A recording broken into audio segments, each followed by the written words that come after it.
என்ன இப்படி மாஸ்க் காட்ட சொல்லி அவதான் சொல்லி கொடுத்தாளா? அப்படியே வழி நடத்துறா போல இருக்கு.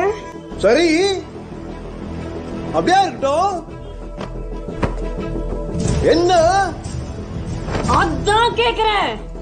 இவ்வளோ சொல்றவ எங்களுக்குள்ள அது இருக்குன்னு பச்சையா சொல்ல வேண்டியதானே மிஸ்டர் குமரன்?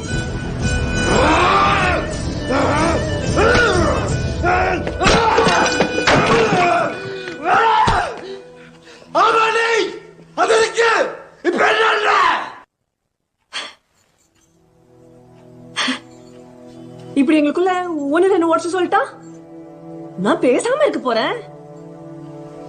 சும்மா என்ன சீண்டி பாக்குறதே வேலை.